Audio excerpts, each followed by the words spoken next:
ಸಮಾಧಿಯಾಗಿ ಮುಚ್ಚಿರೋ ಸತ್ಯ ಅರಮನೆ ಸಿಗ್ತೈತೆ. ಇದೆಲ್ಲ ಕೇಳ್ತಿದ್ರೆ ನಮ್ಮ ಸಾನ ಇರಬೇಕು ಅನ್ನಿಸ್ತದೆ.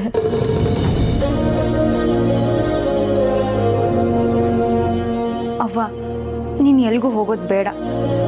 ಇದರಿಂದ ನಿನ್ ದುಃಖ ಇನ್ನೂ ಜಾಸ್ತಿ ಆಗತ್ತೆ. ಆಗಲಿ, ದುಃಖ ಜಾಸ್ತಿ ಆದಷ್ಟು ಮನಸ್ಸಿಗೆ ಸಮಾಧಾನ ಆಯ್ತದೆ. ಅವ್ವ, ಅರ್ಥ ಮಾಡ್ಕೋ. ಬೆಂಗಳೂರು ಅಂತ ದೊಡ್ಡ ಊರಲ್ಲಿ ಅಕ್ಕನ ಎಲ್ಲಿ ಅಂತ ಹುಡುಕ್ತೀಯಾ? ನೀನ್ ಎಲ್ಲೂ ಹೋಗೋದು ಬೇಡ ಅವ್ವ. ಇಲ್ಲ, ನಾನು ಯಾರ ಮಾತು ಕೇಳೋಕ್ಕಿಲ್ಲ. ನೀನ್ ಮಾತು ಕೊಟ್ರೆ ನಾನು ಉಣ್ಣೋದು ಮಾತೆ ತಗೊಳ್ಳೋದು.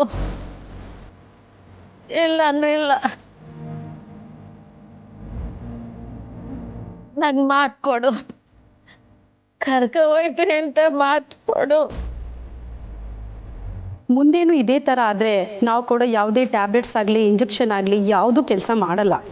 ಹಾಗೆಯೇ ನಾವು ಕೂಡ ನಿಮಗೆ ಯಾವುದೇ ಥರದ ಭರವಸೆನೂ ಕೊಡೋಕ್ಕಾಗಲ್ಲ.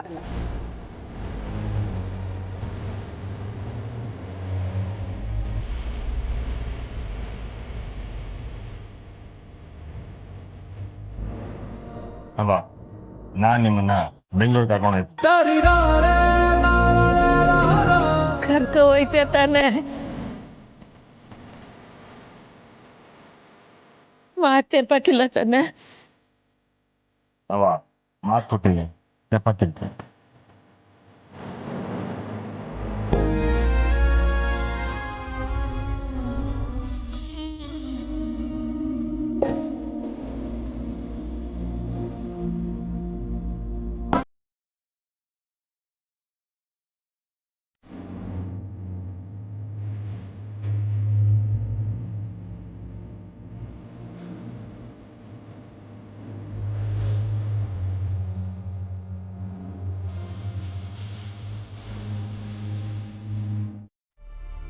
ಅವ್ವ ಏಟೇ ಸಮಾಧಾನ ಮಾಡಿದ್ರು ಕೇಳ್ತಾರವ. ಬೆಂಗಳೂರಿಗೆ ಹೋಗ್ಬೇಕು ಅಂತ ಆಟ ಹಿಡ್ದು ಕುಂತವ್ರೆ. ಹೌದತ್ತೆ, ಅವ್ವ ಯಾರ ಮಾತು ಕೇಳಕ್ ರೆಡಿ ಇಲ್ಲ. ಏನ್ ಮಾಡೋದು ಅಂತಾನೆ ಗೊತ್ತಾಗ್ತಿಲ್ಲ. ಪುಟ್ಟಕ್ಕಂಗೆ ನೋವಾಗೋಂಗೆ ನೀನು ಏನು ಮಾತಾಡಿಲ್ಲ ಅಲ್ವೇ? ಇಲ್ಲ ಅತ್ತೆ, ಅವಂಗೆ ಬೇಜಾರಾಗೋ ಹಾಗೆ ನಾನೇನು ಮಾತಾಡಲಿಲ್ಲ. ಆದರೆ ಅವ್ವ ಸಹನಾ ಅಕ್ಕನ ನೆನೆಸ್ಕೊಂಡು ಏನೇನೋ ಮಾತಾಡ್ತಿರೋದು ನೋಡಿದ್ರೆ ನನಗೆ ಭಯ ಆಗ್ತಿದೆ. ವಯಸ್ಸಿನ ಮಗಳನ್ನ ಕಳ್ಕೊಂಡಿದ್ದ ದುಃಖ ಹೀಟ್ ಬಿರ್ನೆ ಹೊಂಟೋಯ್ತದ. ಪಾಪ ಪುಟ್ಟಕ್ಕ ಜೋಟ್ ಒದ್ದಾಡ್ತಾಳೋ ಏನೋ. ಅವ್ವ ಹೀಗೆ ಆಡ್ತಿದ್ರೆ ಮುಂದೆ ಹೇಗೆ ಅಂತ ಭಯ ಆಗ್ತಿದೆ. ಪಾಪ ಸುಮ, ಅವ್ವನ ಹೇಗೆ ನೋಡ್ಕೋತಾಳೋ ಏನೋ. ಶ್ರೀ ಬೇರೆ ಅವ್ವಂಗೆ ಮಾತು ಕೊಟ್ಟಿದ್ದಾರೆ, ಇವ್ರು ಅವ್ವನ ಬೆಂಗಳೂರು ಕರ್ಕೊಂಡು ಹೋಗ್ತಾರೆ ಅಂತ. ಹೌದೇನ್ಲ ಕಂಟಿ? ಪುಟ್ಟಕ್ಕ ಸಹನನ ಸ್ಯಾನೆ ಹಚ್ಕೊಂಬಿಟ್ಟಿದ್ಲು. ಅದಕ್ಕೆ ಈಗ ಯಾರನ್ನ ನೋಡಿದ್ರು, ಯಾರು ದನಿ ಕೇಳಿದ್ರು, ಯಾರು ಮಾತಾಡ್ಸಿದ್ರು ಸಹನ ಅಂತಲೇ ಪುಟ್ಟಕ್ಕಂಗೆ ಅನಿಸ್ತೈತೆ. ಅವ್ವಂಗೆ ಸಾನವ್ರು ಬದುಕೋರೆ ಅಂತ ಅನ್ಸಿದ್ಮ್ಯಾಕು ಹೋಗಿ ನೋಡ್ಕೊಂಡು ಬಂದಿಲ್ಲ ಅಂದ್ರೆ ಅವ್ರ ಮನ್ಸಿಗೆ ಸಮಾಧಾನ ಆಗದೆ ಕೊರಗ್ತಾ ಕುಂತಿರ್ತಾರೆ. ಅದಕ್ಕಿಂತ ಒಂದು ಗೀತ ಹೋಗಿ ನೋಡ್ಕೊಬರೋದೇ ವಾಸಿ ಅಂತ ಅವ್ವಂಗೆ ಮಾತು ಕೊಟ್ಟೆ. ನೀನು ಹೇಳ್ತಾ ಇರೋದು ದಿಟ್ಟದವ್ರೆ. ಅದು ಹೇಗೆ ಮಾವಯ್ಯ, ಎಲ್ಲ ನಮ್ಮ ಕಣ್ಮುಂದೆನೇ ನಡೀತಲ್ಲ. ಸ್ನೇಹ ಹೇಳ್ತಿರೋದು ಒಂದು ರೀತಿಯಾಗಿ ದಿಟ್ಟವಾಗೇ ಐತೆ. ಪುಟ್ಟಕ್ಕ ಸಹನನ ಬಗ್ಗೆ ಯೋಚನೆ ಮಾಡಿ ಮಾಡಿ ಮನ್ಸಿಗೆ ಇನ್ನೂ ನೋವು ಮಾಡ್ಕತ್ತವಳೆ.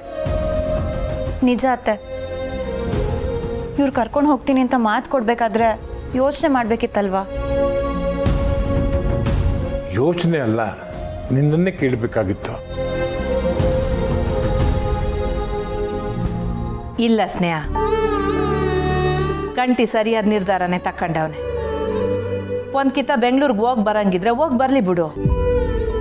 ಇದರಿಂದ ಯಾರಿಗೂ ಏನು ತೊಂದರೆ ಆಗಕ್ಕಿಲ್ವಲ್ಲ. ಪುಟ್ಟಕ್ಕನ್ ಬಲ್ವಾದ ನಂಬಿಕೆನ ನಾವು ಯಾಕೆ ತೆಗ್ದಾಕ್ಬೇಕು ಇವಳು? ಅದು ಅಲ್ಲದೆ ಏಟೋಕಿತ ಕಣ್ಣಿಗೆ ಮೋಸ ಆಗ್ಬೋದು, ಆದರೆ ಮನ್ಸಿಗೆ ಮೋಸ ಆಗಕ್ಕಿಲ್ಲ. ಹೋಗಿ ಬರ್ಲಿ ಬಿಡು. ಕಣ್ಣಿಗೆ ಅರಿವಾಗದೆ ಇದ್ದದ್ದು ಕರಳಿಗೆ ಅರ್ಥ ಆಗ್ತೈತೆ. ಸರಿ ಅತ್ತೆ, ಹಾಗೆ ಆಗಲಿ.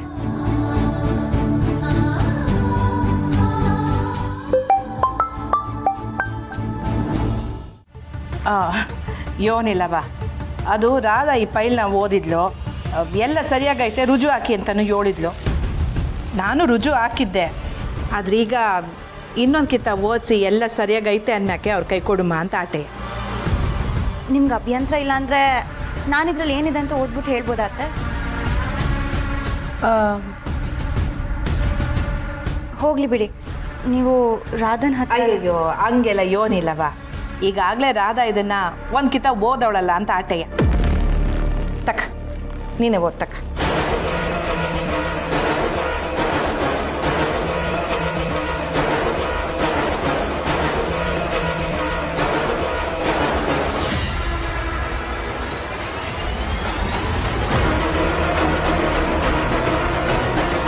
ನೀವು ಸಹ ಫ್ಯಾಕ್ಟ್ರಿ ಕಟ್ಟೋದಕ್ಕೆ ಬೆಂಬಲವಾಗಿ ನಿಂತಿದ್ದೀರಾ. ನಿಮ್ಮ ಊರವ್ರಿಗೆ ಓದಿರೋರಿಗೆ ಕೆಲಸ ಕೊಡ್ತೀವಿ ಅಂತ ಬರ್ದಿದೆ. ನೀವು ಇದಕ್ಕಿಂತ ಸೈನ್ ಮಾಡ್ಬೋದು.